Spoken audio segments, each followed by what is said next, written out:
Trudy, in lots of ways, was a mentor to a young seminarian fresh out of school who didn't really understand what it meant to be a pastor. So I have always been so grateful for her friendship and her mentoring and her support. And I'm assuming lots of people in the congregation would say similar things about Trudy. The first saint, there were several saints of the church, but Trudy was the first one I met. Yeah. So, Sue, what do you want me to talk about? Well, we thought if you would just start maybe by introducing yourself, and then telling us a little bit your history in the church, when you came, how you came to be there. I even remember you're leaving the 10-year rule, and I've been mad at that 10-year rule for years. Yeah. But it kind of the scope. You know, Susan and I have talked about that often. Why did we come to Peace Church? I mean, it was a small, financially struggling congregation on a good Sunday. 40 people showed up. They had a very charismatic pastor who led them up the hill to build this new building with what was then a substantial debt. But when he left, a good share of the congregation also left. Mm-hmm. So you had these faithful souls who were in this, and that was followed then by a pastor who wasn't very successful and was asked to leave. And that was extremely painful. And so you had this congregation of faithful folk who were just suffocating with this financial debt. In fact, they'd had at least 2 congregational meetings that I know of called for the purpose of let's just close this place, give the building back to the bank, and we'll each find other places to worship. And they couldn't do it. They just could not do it. And so plan B was to work with United Theological Seminary in the Twin Cities to get a graduate, because that's all they could afford. So my name ended up in Duluth. I don't know how many names they were looking at. I don't think many. I had other options from financially stable, larger churches, including a very large staff position in Lincoln, Nebraska, that had a very nice salary package. But it came down to a choice between Peace Church in Duluth and this big congregation in Lincoln, Nebraska. And the chair of the search committee from Lincoln called me and said they will increase the financial package and throw in season tickets to the Nebraska Cornhuskers football games, which was a big thing. There was a waiting list for these tickets.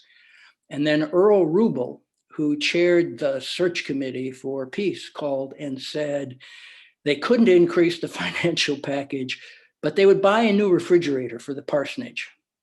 And Susan and I looked at each other and said, how can you say no to a new refrigerator in the parsonage? But of course, you know, we both loved Duluth, the North Shore. That was part of it. But there was something about this congregation, this little congregation, and the people we met, Ed and Virginia Nelson, and Wally and Joan Oslin, and Harold and Helva Paschke, and some of these old, wonderful, older women with the German accents who'd lived in Duluth and belonged to the church their whole life. There was just something about it. And the two of you, I know, felt it. That's probably why you were there. It's something you feel at peace when you walk in the door. I'm not sure I can explain it. It's there. So that's why we ended up coming for something that we couldn't explain, but was real, and a refrigerator, and ended up staying 13 years. We said, well, you know, we'll stay 4 or 5, help this church get stabilized, and then we'll move on. And ended up staying 13, and moved to to Eugene, Oregon, because our children were at the age where if we were going to move, we needed to do it now, or we just needed to stay at peace. And that would have been fine too, to stay at peace. I was trying to think about what it is about this little congregation. And I wrote to you the little piece about the church welcome. And it's, the more I think about it, it's an extraordinary story, actually. We're talking 1973. And, worship attendance in this little church maybe had increased to maybe 50 on a good Sunday. The singing was awful, in part because the organ was awful. And so there is this Sunday when, we rise to sing the first hymn. And all of a sudden there is like, the only thing I can describe is like the sound of angels coming. I still remember from the third pew. As I'm looking out, it's the third pew on the right as I'm looking at it, which would be the third pew on the left. And there are these two men singing, Ken and Alfred. And Alfred had been a professional opera singer, and Ken had also sung professionally in some well-known bands, actually. So there they are leading the singing in two-part harmony, and it's glorious. And people are looking over their hymnals to see where this is coming from. The organist, Margie, I see her kind of looking over the top of the organ, trying to figure out where this is coming from. And it's Ken and Alfred, and I see them, and the singing is glorious, and they have their arms around each other. And I see that, and probably people behind them see that. This is 1973. And I think to myself, oh Lord, here we go. How is this gonna be? Following the service, Ken and Alfred, I think, hastily departed because they weren't sure what kind of welcome they were going to have. And after church in the lobby, I noticed there was a huddle of men talking, and I knew what they were talking about. And probably they were talking about the singing of angels and whether, and I didn't know what I was going to say. I'm young, I'm inexperienced, I've been there only a year. What am I going to say about Ken and Alfred? And then I see Ed Nelson walk up. Ed was typically a quiet man, but probably the most respected man in the congregation. Steel mill superintendent, a bull of a man. I remember he helped Susan and I move in, and I remember he picked up our couch under one arm and carried it in, and Ed walks over to the group and he listens for a little bit.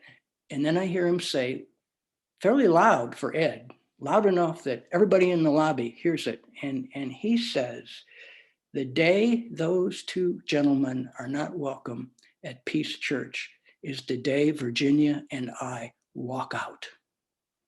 And that was our open and affirming process. After that, there were no more little lobby meetings. The next Sunday, people went out of their way to welcome Ken and Alfred back. They became beloved members of the congregation. They lived in a big house down the hill, and they had a Christmas party that they invited the whole congregation to. It had little canopy sandwiches and a chocolate fountain. And I swear, virtually the whole congregation came. And, we're talking at that point, pretty much a blue collar working class congregation. They all came and they loved it. And maybe 2 years later, I did a wedding for them, and they invited the whole congregation, and virtually the whole congregation came, and we called it a wedding. This was 1975, I think. When I would tell this story about that extraordinary welcome to colleagues back then, nobody would believe me. Nobody would believe me that could happen in a small, basically blue collar kind of congregation. And I've thought about how that was possible. And I think some of it goes back to the little church down the hill, the little white steepled church down the hill, a German immigrant church. Worship was in German until 1957, I think. Sunday school was taught in German. Many of the children, German was spoken in their home. But during World War I don't know for how long, but the church had to be boarded up because the anti-German sentiment in Duluth was so strong. Some of the older members of the congregation who were children and remembered it talked about they couldn't go to school because other children would throw rocks at them. If they had a German sounding name or accent, the adults could not go to the grocery store because grocery stores would not sell to them. So they had to rely on other members of the congregation or neighbors who would bring them groceries in the middle of the night so as not to be seen as German sympathizers. So I think there was enough recollection of what that was like to be marginalized and outcast, that they somehow brought that legacy up the hill to the new church. And somehow, when Ed spoke, it wasn't just Ed, it was this somehow institutional memory of being marginalized and ostracized. And it was like, no, this is not going to be who we are as a church. We renamed this church Peace, and there was a reason we did that, and we're gonna live that. It's the only way I can explain it. I mean, back then, 1972. I mean, there was no open and affirming process in the United Church of Christ. You know, the United Church of Christ didn't basically was the first denomination to basically say sexual orientation was really not an issue, but they didn't do that till 1975. Gay marriage was decades away. LGBTQ would have been just sounded like alphabet soup, this little congregation. And I think that legacy of welcome continued. We talked about it as a congregation. What does welcome mean? And it means that every time somebody new comes in the door, we're going to be a little bit different. I mean, a lot of churches say they want to grow and say they're welcoming, but what that means is, well, we're glad you're here. Come back next Sunday and you'll be just like us. That's not welcome. Real welcome is, we're glad you're here. Please come back next Sunday and we will be different in some way because of your presence, your own gifts, your own needs as individuals and as families. And I think Peace has always understood that. In Oregon, I did some consulting with congregations that were just having a hard time growing or thriving. And that's the piece they typically missed. Why can't we grow? We seem like such a friendly congregation. Well, friendly means, yeah, you can come here, but we're not going to change anything. Your notion of what it means to be church is not going to really be heard in any kind of significant way.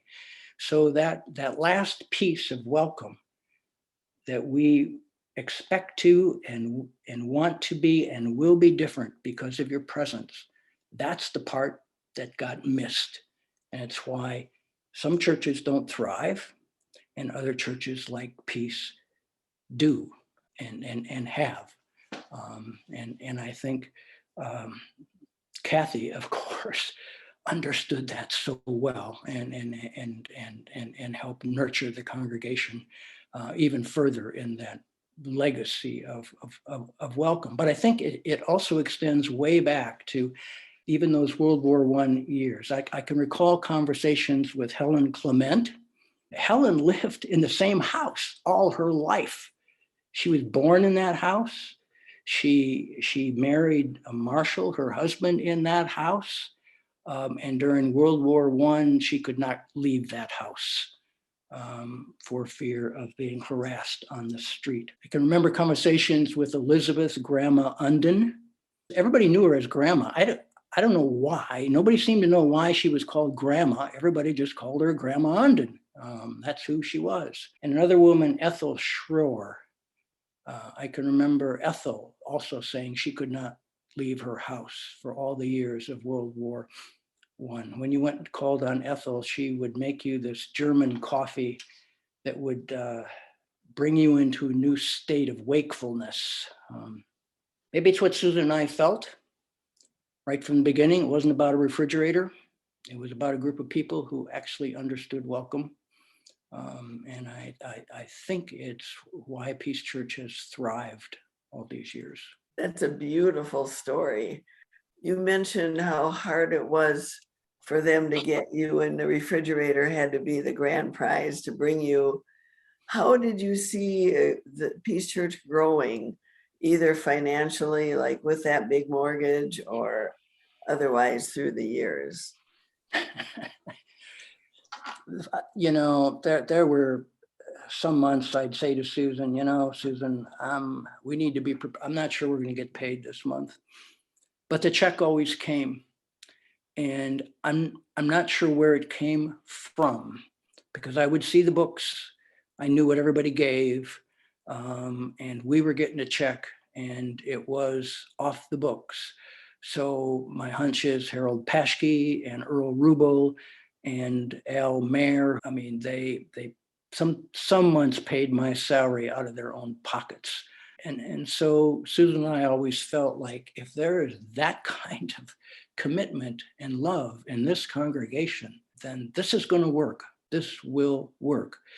Though, when we needed fuel oil, I can remember going down the list of suppliers and saying, who do we not owe money to? Because we were behind on all the bills. Every month, the banker, his name was Squeak Jensen. He was the banker. Why as a banker you would go by the name Squeak? I have no idea. And I don't even know what his first name was, but he would call every month and he'd say, well, you're in default again.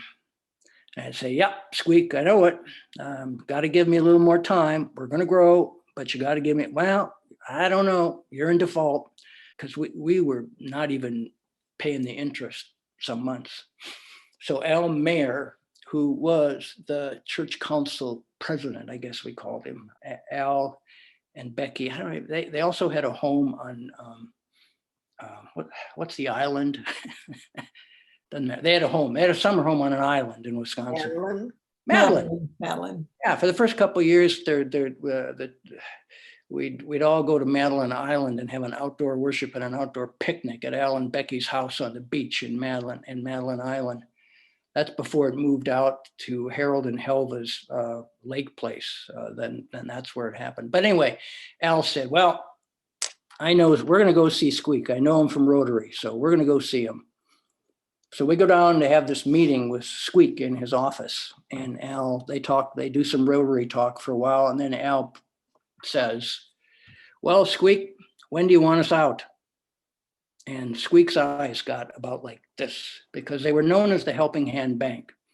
And I don't think Squeak wanted it. And Al pointed out that it would make a great headline in the paper that Helping Hand Bank forecloses on church. Squeak said, no, you're kidding. And Al said, no, we're not kidding. You're not going to work with us. You refuse to refinance this debt to make it more doable. So we're just going to find another place. You can have this building. And it was not a great building. I mean, there was deferred maintenance everywhere. The roof leaked like a sieve. He didn't want that building back. So Squeak disappears and he comes back. And the short answer is they restructured the debt so we could at least pay the interest until we got big enough that we could pay off the mortgage, which we did ultimately. Although in my tenure, the roof never stopped leaking. I remember that. Yeah. We actually just above the lowered ceiling, Ed Nelson just built a guttering system that would collect the dripping rainwater and it would run under these, you could hear it. There were these gutters up above the ceiling tiles that would channel the water somewhere else. Oh, well, and what did you see as far as growth? And how did that fit with your family and everything? My son Nathan was, I think, the first baby that had been born in that church forever. On Sunday mornings, Susan would bring Nathan, the baby Nathan, and then we'd never see him for the next 2 hours. I mean, he'd just get passed from one congregation member to the next, and would hope that we would get him back at the end of fellowship hour. I think others others, it was the later 70s. The country was coming out of the angst of the Vietnam War. People really needed a sense of legitimate community and were hungry for the welcome that peace provided. Younger families began to show up. Dick and Linda Gazy, Max and Ed Pretz, who were some of the other, Mary and Lee Engstrom. And then they would invite others. I over the years, the United Church of Christ, and I've read and been to all these workshops and read all this stuff about evangelism, how you grow a church, how you get new people to come in. And it really wasn't that hard. People were inviting people. We'd say to new people, well, how did you hear about? Well, we were invited. It's just that simple. Somebody goes to peace. They feel the welcome. They invite somebody else. And then it sort of takes on a life of its own. But I think that whatever it was that Susan and I felt that says, no, we're not going to Lincoln, Nebraska. We're going to Duluth. Whatever that was, it's always been there. And I think it's why, the two of you ended up at peace, and Kathy just nurtured it even more. I was going to ask you, Greg, because your sermons were unbelievable. And I think it's the only time I've ever been to a church where, didn't we have sermon request Sunday? Yes. Once a year? Yeah. So I would ask you where you got your inspiration for those, for the way you preach. And I actually, of course, I had preaching class in seminary, but I was kind of a storyteller. I've always been, and I've actually perfected that out here in Eugene. And I learned that from my grandfather on my mother's side, Grandpa Andrew. Uneducated man. He dropped out of school at 4th grade because he had to work on the farm, and taught himself to read, actually. Extremely intelligent man, but not educated in any kind of formal sense. So he was a storyteller. He would sit me down and instead of giving me advice, he'd tell me a story, which at first didn't make any sense. But the more I thought about the story, it was sort of like Jesus' parables. The more you think about him, it's like, oh, that's what he wanted me to hear. That's what it was about. So that narrative style, I think I learned from my grandfather. Although in the late 70s and early 80s, there was a lot of preaching teachers were talking more and more about changing from the traditional 3-point sermon that in many ways felt more like a boring lecture to a narrative style. Talk about a story, tell a story. It's also a way that you can deal with sensitive social justice things without alienating people. You can tell a story that has pathos in it and passion and humor, and it doesn't feel to people like you're trying to tell them what to do or what to think or how to vote. And yet it deals with sensitive issues, important social justice issues. It's an art. It's an art form. The more you do it, the better you get at it. Kathy knew how to do it. I've listened to some of her sermons. Excellent. And I spent a lot of time at it. I just thought that's what the congregation needed from me. And I used to talk to Trudy. Trudy, how'd that sermon go? What did you hear? What would you have liked to have heard? And she would tell me the truth because, I was a beginner. I was just learning how to do this. In fact, one Sunday, might have been in my first year, after the opening hymn, I came out to the front and did the benediction. I completely had a brain freeze, lost where I was in the service, thought that I had done the whole service. It was the opening hymn. So I came out, I do the benediction, and there's this silence and the stunned look on people's faces. And then I think it might have been even Wally Oslin who started to laugh hysterically. And then the whole congregation started to laugh. But I helped this congregation, I think, heal and nurture the love they had for each other. And they helped me Trudy, but the whole congregation helped me learn how to be a pastor. I was a beginner, and they were very, very patient. You must have been one of the best learners ever because you were fabulous. We really appreciated I those. wanted to ask you, is the carving of Jesus on the cross still on the back wall? When you first walk into the church now in the narthex, when you look up above, he's up there, and then you walk into the sanctuary. So I was doing a children's moment one time, and I asked the children, maybe you haven't seen it behind you, but you should look up on the wall and see who's up on the wall. And so that, I don't know how many kids there weren't that many, but they turn around and one little boy says, Spider-Man. We're not supposed to do a lot of talking, but I taught Sunday school to 4-year-olds Yeah. for a lot of years. And once I said, do you know what Easter is about? And one little boy said, yeah, it's when Jesus dies on the cross and the Easter bunny comes and saves him.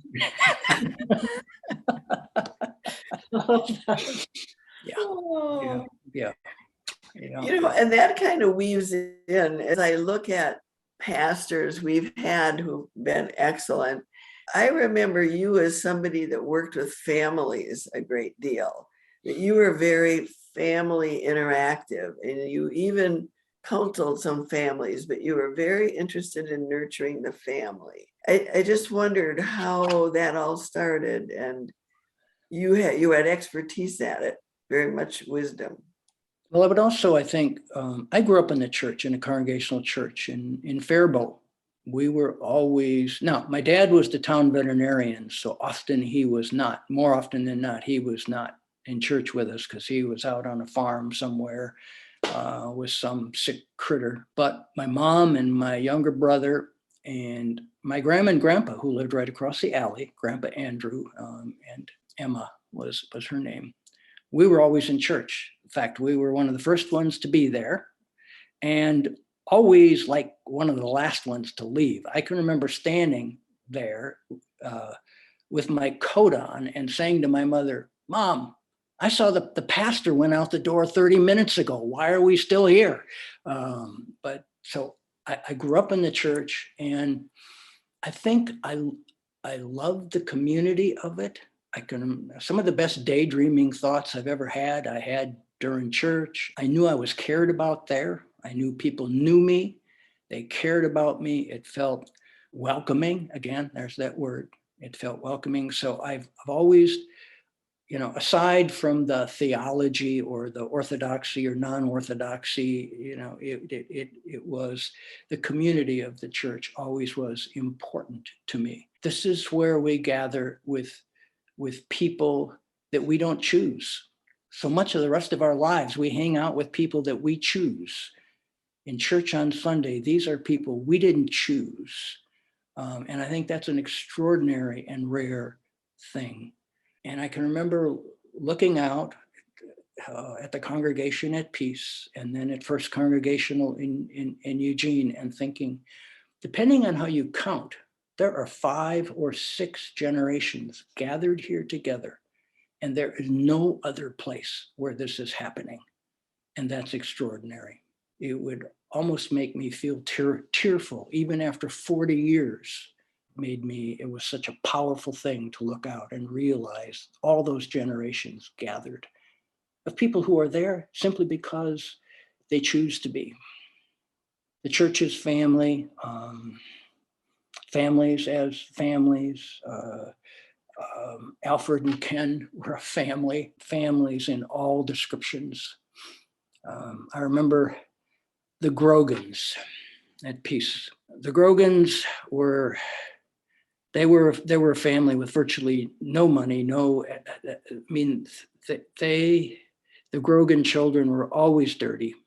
Virginia Nelson was always collecting clothes to give to the Grogan family, but they would show up and they lived in this ramshackle house somewhere down the hill. I can't remember. And one day, one of the Grogan boys was playing with a gun and shot his little brother in the head and killed him in the house. I went to the house and didn't know what else. I mean, the police were there, obviously, and Alice Grogan was her name, was as you would expect. Just as I didn't know who else to call. So who would you call? You call Virginia Nelson. And Virginia comes, and I can remember her holding Alice, and Ed Nelson walked into the house and looked at the blood everywhere. And he called some other men in the church. I don't remember who. Bill Cadle, I think, was also one who came, 4 or 5 men, and came, and they cleaned it up and repainted on the spot this bedroom, so that when this family regathered, they didn't have to look at the blood spattered all over. And Ed built the coffin for this little boy, because they couldn't afford to buy a coffin. So Ed built it. I'm not sure, maybe Herb Unden helped him. So, these are memories that to me, every time I think about them, I start to tear up. They're just extraordinary, of these people in this community for whom, again, welcome, the Grogans. How many churches the Grogans would walk in, and people would, I'm betting in a lot of churches, the Grogans would walk in and people would sort of separate, because they were not a lovely family, but they were welcome at peace, dirty children and all. So I could go on and on. Oh my gosh, that was just a lovely story. And I would just say it. I don't know how Susan feels, but listening to Greg makes me love Peace Church. There is a sense of welcome there. There always has been. And boy, I really appreciate this. There's one more quickly. Okay. One more, as I was thinking, does the name Annie Kootenin ring a bell? There's a story in the Bible about Jesus healing the bent over woman. And I preached a sermon out here about the bent over woman. And I used Annie because Annie was bent over. Annie grew up, I think, on a reservation. Her mother was a prostitute. So Annie made a series of bad choices in her life, and she was thrown down the stairs by a drunken man at some point, and that's how she was bent over. Her back was injured. And Annie lived somewhere up, not far off a skyline. And Annie used to walk down. She was close to 80 years old, I think, when I don't know. She would walk every day down to the Chum Church drop-in center for the men, typically men. Every day she'd walk down. It could be 20 below zero, and Annie would walk down there to serve coffee and give haircuts and make cookies and mend clothes. She did it every day. And when she died, we did the memorial service at the drop-in center down there, and the place was packed with all of these men. Several of them stood up to give testimonies to how, for the first time in their life, somebody had treated them with such respect. In Annie's presence, they felt like they mattered. And that, again, that was an extraordinary, of all the memorial services I've ever done, that ranks up there as one of the most extraordinary events of love that I've ever been a part of. Huge character.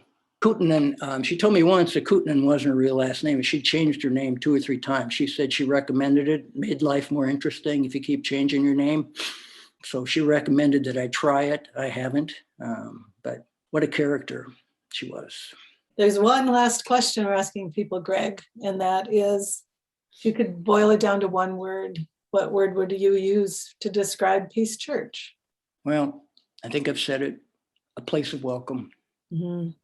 But a welcome in a deeply spiritual sense.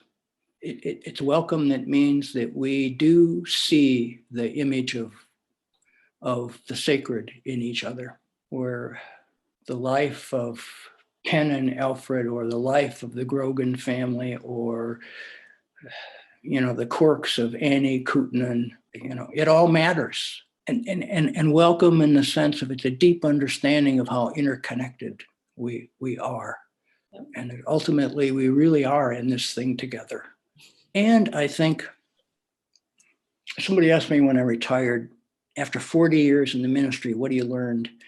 I think the thing I've learned is that life is not easy for anybody, and that everybody is carrying a cross of some kind, and it's heavy and it's hard. So we best treat each other with great kindness. And I think I started learning that at Peace.